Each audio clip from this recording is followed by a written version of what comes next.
Her name on the chart froze his blood. Robert's fingers trembled on the ventilator he'd just repaired, the machine suddenly more than metal and circuits. "Single dad fixed the ICU ventilator" was never supposed to end with "then saw his daughter's name on the patient chart." The universe had turned his everyday heroism into his personal nightmare. Her life hung in his hands. Robert Keller wiped the sweat from his brow as he maneuvered through the labyrinthine corridors of Miami General Hospital, the jangling of tools in his pocket a familiar rhythm to his day.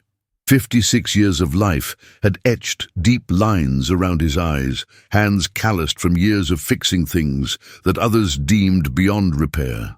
The hospital maintenance department was understaffed as usual, meaning he'd been on his feet for nearly 12 hours straight, moving from one crisis to another with the quiet efficiency that had earned him respect among the medical staff.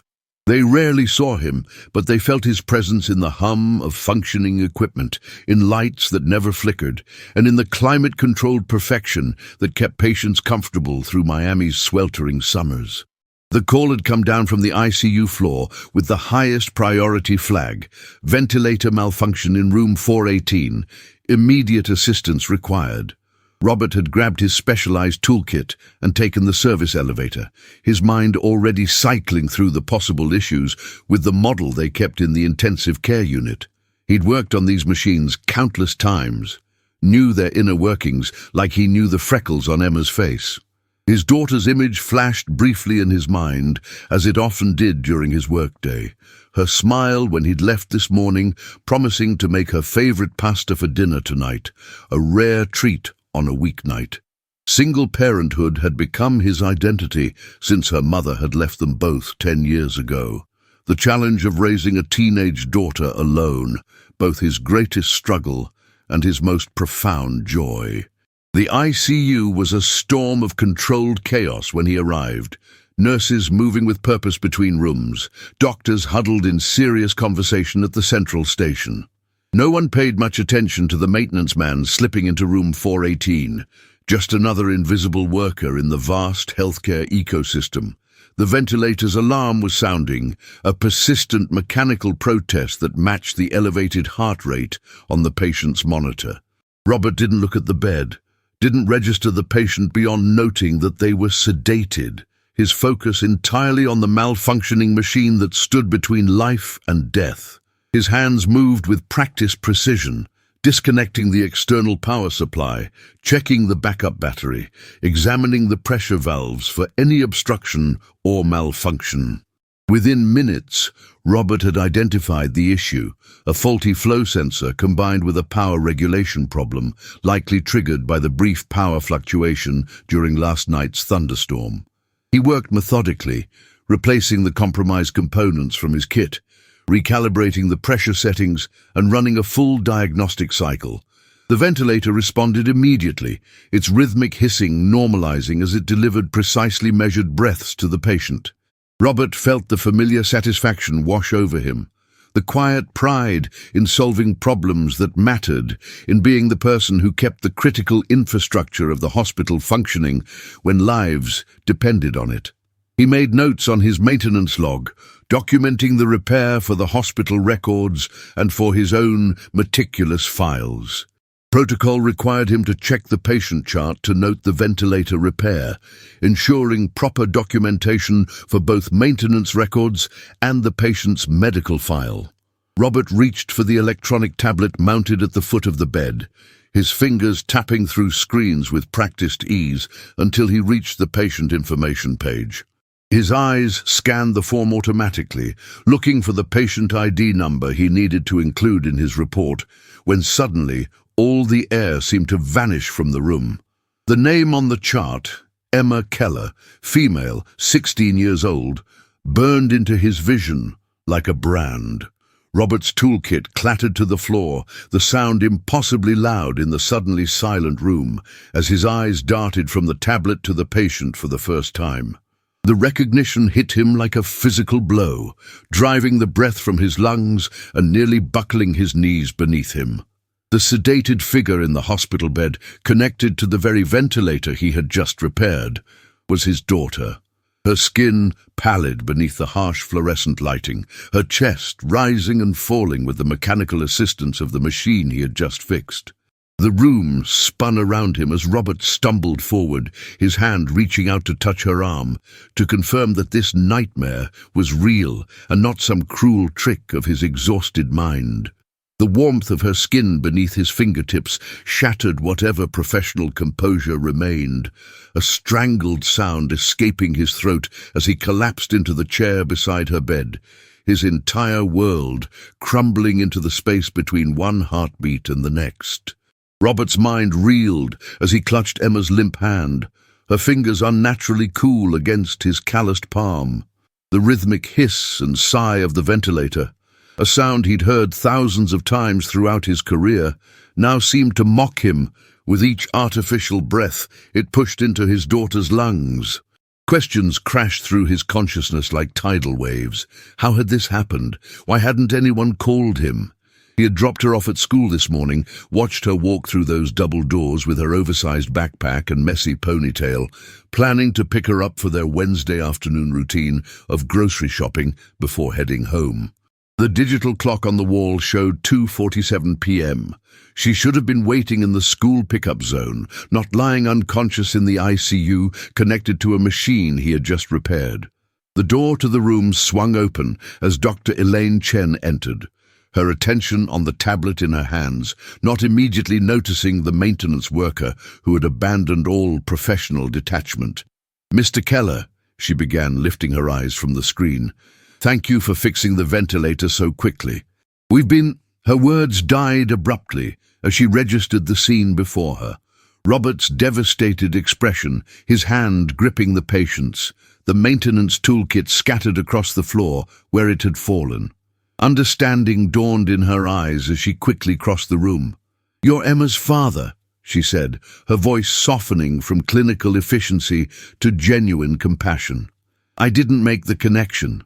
The school called emergency services when she collapsed during physical education.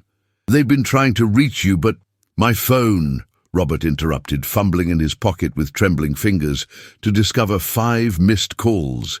His ringer silenced, as it always was during work hours to avoid disturbing patients. The cruel irony of his conscientious professionalism now felt like a knife twisting in his chest. He had been in the building the entire time, just 4 floors below, fixing a cafeteria refrigeration unit while his daughter was being rushed into intensive care. "Doctor," Chen placed a steadying hand on his shoulder as he struggled to process this information, her presence an anchor in the storm of his emotions. "What happened to her?" he finally managed, the words scraping raw against his throat. "Emma has mild asthma, but it's been under control for years. She's never needed—" He gestured helplessly at the ventilator, unable to complete the sentence. Dr. Chen pulled the other chair closer, sitting at eye level with Robert in a gesture that broke from the usual hierarchical distance between medical staff and support personnel. "Emma suffered an acute respiratory failure that appears more severe than a typical asthma attack," she explained, her voice measured and calm, despite the urgency it conveyed. Her oxygen levels dropped dangerously low, and she was unconscious when the paramedics arrived. "We've sedated her to reduce stress on her system while the ventilator helps her breathe. We're running tests to determine the exact cause, but I should tell you that her initial blood work shows signs of a possible infection or inflammatory response." She hesitated briefly before continuing. "Has Emma complained of any symptoms recently? Coughing, fever, unusual fatigue, any exposure to new medications, chemicals, or environments?" The questions activated a different part of Robert's brain, the analytical problem solver that had served him so well professionally, now desperately cataloguing his daughter's recent days. "She had a mild cough last week, but it seemed to clear up over the weekend," he began, searching his memory for any overlooked detail, any clue he might have missed. "She mentioned feeling tired after swim practice on Monday, but I assumed it was just from the increased training schedule. They're preparing for regionals next month." A terrible thought struck him suddenly. The community pool, They're renovating the locker rooms. There were signs about new paint and adhesives. Could that have triggered something? She's been spending extra hours there with the team. Dr. Chen was already making notes on her tablet, her expression thoughtful. That's valuable information, Mr. Keller. Chemical sensitivity or exposure could certainly exacerbate underlying respiratory conditions. We'll add testing for specific irritants and toxins. She paused, studying Robert with a considering look. You know, most parents wouldn't have made that connection or known to mention the renovation materials. Your technical background might be incredibly helpful in narrowing down what we're dealing with here. The professional acknowledgement would have pleased him under any other circumstances, but now it felt hollow against the crushing weight of parental fear and guilt coiling in his chest. What good was fixing machines if he had failed to protect his own child from harm? Emma's monitoring equipment emitted a soft alert, drawing Dr. Chen's attention immediately to the vital signs display. Robert's eyes followed hers, his years of working alongside medical equipment giving him just enough knowledge to recognize that his daughter's oxygen saturation levels had dipped slightly. Dr. Chen made a quick adjustment to the ventilator settings, the very machine Robert had repaired just 30 minutes earlier, now breathing life into his child's struggling body. The physician's competent movements offered a strange comfort. She knew what she was doing, even if Robert himself felt utterly lost in this new terrifying reality. "I'd like to stay with her," he said, the statement both a request and a declaration. "My shift technically ended at 3, but even if it hadn't, I can't leave her like this."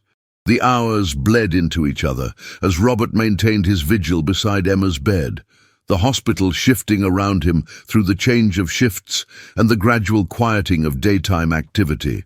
He had called his supervisor to explain the situation in a voice that barely held steady, receiving immediate compassion and assurances that he should take whatever time he needed.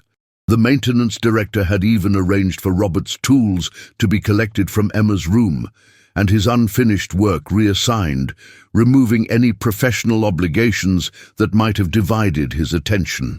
Now there was only this: the sterile ICU room, the mechanical rhythm of the ventilator, and his daughter's unnaturally still form beneath the thin hospital blanket, her chest rising and falling in time with the machine's calibrated breaths. Robert studied Emma's face with an intensity born of both love and fear, searching for any sign of consciousness or discomfort despite the sedation. She looked impossibly young and vulnerable, her long eyelashes casting faint shadows on cheeks that had lost their usual healthy color. Her dark hair splayed across the pillow in stark contrast to the clinical white of the hospital linens. He found himself cataloguing the similarities to her mother, the same delicate nose, the slight curl to her hair, and then the features that were uniquely hers or that echoed his own, like the determined set of her jaw even in repose. The physical inventory was both a comfort and a torment, a reminder of everything at stake as machines breathed for her and monitors tracked the stubborn persistence of her heart. Doctor. Chen returned with the preliminary test results shortly after 8 in the evening, accompanied by a respiratory specialist Robert recognized from maintenance requests on the pulmonary floor. Dr. Harmon was a tall, serious man with salt and pepper hair and reading glasses perched permanently on the end of his nose, known among the maintenance staff for his exacting standards and appreciation for technical precision. The two physicians pulled chairs close to where Robert sat, creating an impromptu consultation circle that included him as an equal participant rather than a distraught parent to be managed. "Mr. Keller," Dr. Harmon began, his deep voice pitched low for privacy, despite the closed door. "Dr. Chen tells me you've identified a possible environmental factor in your daughter's condition. I'd like to explore that further, but first, let me share what we know so far."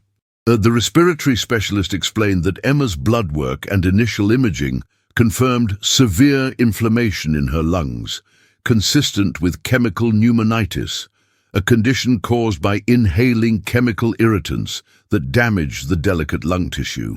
The pattern of inflammation suggests repeated exposure over at least several days, with a cumulative effect rather than a single acute event, Dr. Harmon continued, showing Robert the chest X-rays on a tablet screen. Even to Robert's untrained eye, the cloudy areas in his daughter's lungs were alarmingly visible against the darker regions of healthy tissue. What's puzzling us is the severity of her reaction. Even with prolonged exposure to the types of chemicals typically used in pool maintenance and construction, we wouldn't usually see this level of respiratory compromise in a healthy teenager, even one with mild asthma. Robert's mind raced, professional problem-solving instincts engaging despite the emotional turmoil.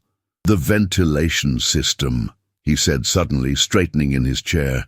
"The community center where Emma swims. It's an older building. Last month they had issues with the HVAC system in the pool area. I remember because Emma complained about the heat when the air conditioning wasn't working properly." His hands moved as he spoke, sketching invisible diagrams in the air. If they were using strong chemicals for the renovations and the ventilation wasn't functioning correctly, the concentration in the air could have been much higher than normal safety standards.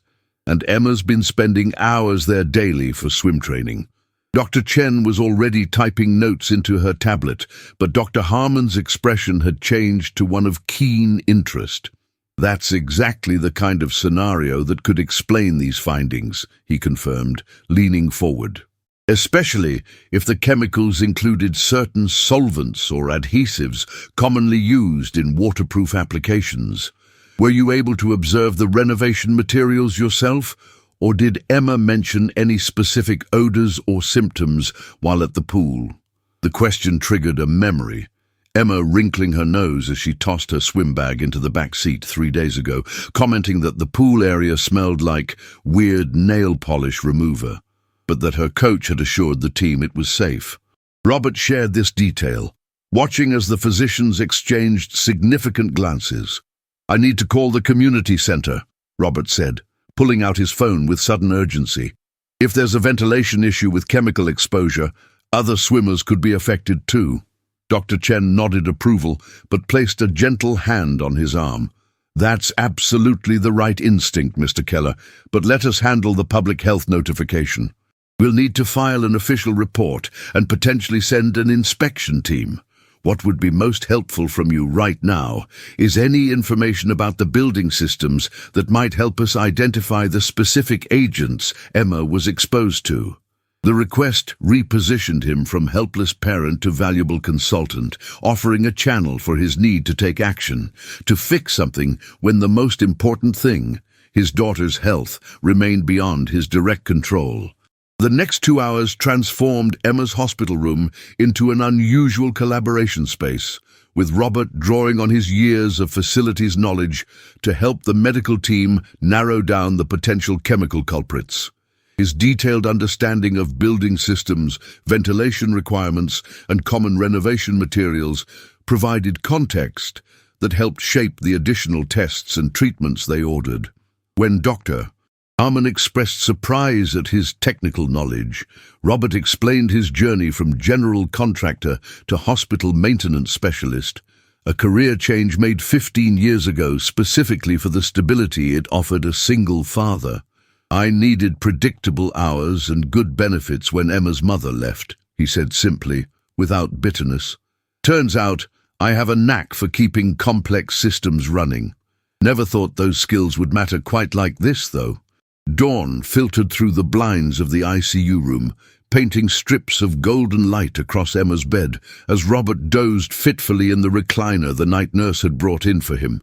The past 18 hours had been a blur of medical consultations, specialized tests, and treatment adjustments as the team worked to counteract the chemical damage to Emma's lungs.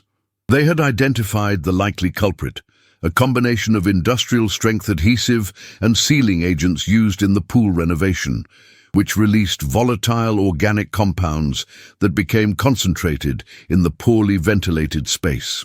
Robert's insights had proven crucial, leading to a targeted treatment protocol that was already showing promising results in the latest blood work and oxygen levels. The public health department had been notified. The community center closed pending inspection, and 3 other swim team members had been admitted with milder symptoms, their earlier intervention likely preventing the severity that Emma had experienced. Robert awoke fully at the sound of movement near the ventilator, instantly alert as he watched Dr. Chen checking the settings and reviewing the overnight monitoring data. She offered him a tired smile that nevertheless contained genuine optimism. "Good morning, Mr. Keller.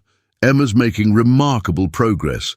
Her inflammatory markers are trending down, and her oxygen levels have stabilized enough that we're considering reducing the sedation today to see if she can begin breathing more independently." The news sent a surge of hope through Robert's exhausted body, straightening his spine and clearing the fog of fatigue from his mind. He moved to Emma's bedside, taking her hand in his as he had countless times throughout the night, searching her face for any sign of the improvement the numbers and charts promised was occurring within her damaged lungs. Dr. Chen continued her examination, explaining each finding and measurement in the straightforward manner she had adopted with Robert, respecting his technical mind and need for precise information. "The specialized anti-inflammatory medication seems to be working exactly as we'd hoped," she noted, indicating a graph on her tablet that showed a steady decline in the markers of lung inflammation. "And the bronchodilator therapy is opening her airways more effectively now that we've identified the specific irritants involved. I'm actually quite impressed with her response rate. Your daughter must have excellent underlying lung capacity from all that swimming." The comment struck Robert with unexpected force, a reminder of Emma's strength and vitality before this crisis, of her determination in the pool and her dreams of college athletic scholarships. The process of reducing Emma's sedation began mid-morning, a carefully monitored procedure that involved gradually decreasing the medication while watching for signs of distress or discomfort. Robert remained at her bedside, speaking to her softly throughout the transition, recounting memories of her childhood swimming lessons, her first competitive meet, the blue ribbon she'd pinned to her bedroom wall with such pride. Whether his voice reached through the haze of medication he couldn't know, but the act of speaking these shared moments aloud anchored him in the face of uncertainty, a reminder of the life they had built together and would return to.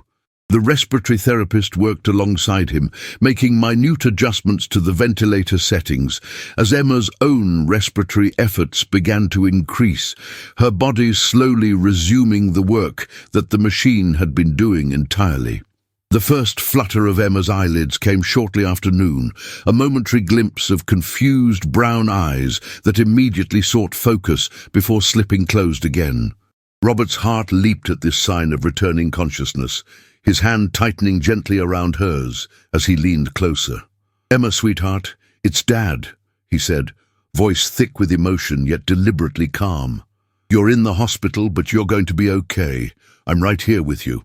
Dr. Chen moved to the opposite side of the bed, checking pupillary response with a small pen light as Emma's eyes opened again, this time remaining open longer as awareness gradually returned. The endotracheal tube prevented her from speaking, but her fingers twitched against Robert's palm, a feeble squeeze that conveyed more than words ever could. Over the next hour, Emma regained consciousness more fully, her initial panic at the breathing tube calmed by the reassuring presence of her father and the medical team's clear explanations. The ventilator was adjusted to provide support while allowing her to initiate breaths independently, a transitional step toward removing the mechanical assistance entirely. Robert watched in awe as his daughter adapted to this new reality with the same determination she showed in all challenges, her eyes communicating a range of emotions that moved from fear to understanding to resolve. When she managed to lift her hand to touch the tube questioningly, "Doctor, Chen explained that if her progress continued at this rate, they might be able to extubate her by evening, replacing the invasive ventilation with supplemental oxygen through a mask. True to this cautiously optimistic prediction, by 7 that evening, the respiratory team gathered to remove the breathing tube, the procedure completed with Emma fully alert and cooperative despite her obvious discomfort. Robert held her hand throughout, his pride in her courage overwhelming as she followed each instruction perfectly, working with rather than against the medical team. When the tube was finally removed and replaced with an oxygen mask, Emma's first raspy words were directed at her father. "Did you fix it?" The question confused the medical staff, but Robert understood immediately. She had recognized the maintenance toolkit, had perhaps been aware on some level of his presence as the technician before he became the parent. "Yes, sweetheart," he answered, tears finally breaking free after the long hours of contained emotion. "I fixed the ventilator, and then the doctors fixed you." Her smile beneath the oxygen mask was weak but genuine, a glimpse of his Emma returning from the shadow of critical illness. As night settled over Miami General Hospital, Robert sat beside his recovering daughter, watching her breathe with increasing strength and independence, each rise and fall of her chest a small miracle after the terror of the previous day. The road to full recovery would be longer, the damage to her lungs requiring ongoing treatment and monitoring, her swimming career temporarily on hold. But in this moment, the simple fact of her breathing, conscious and improving, was enough. Dr. Chen had stopped by one final time before ending her extended shift, pausing at the doorway with an observation that would stay with Robert long after this ordeal. "You know, Mr. Keller, in all my years of practice, I've seen many parents advocate for their children, but rarely have I seen someone contribute so directly to their child's diagnosis and treatment. You didn't just fix the ventilator. Your knowledge helped us understand what was happening to Emma when time was critical. Some might call that coincidence, but I think it's something more, the right person with the right skills in exactly the right place when needed most."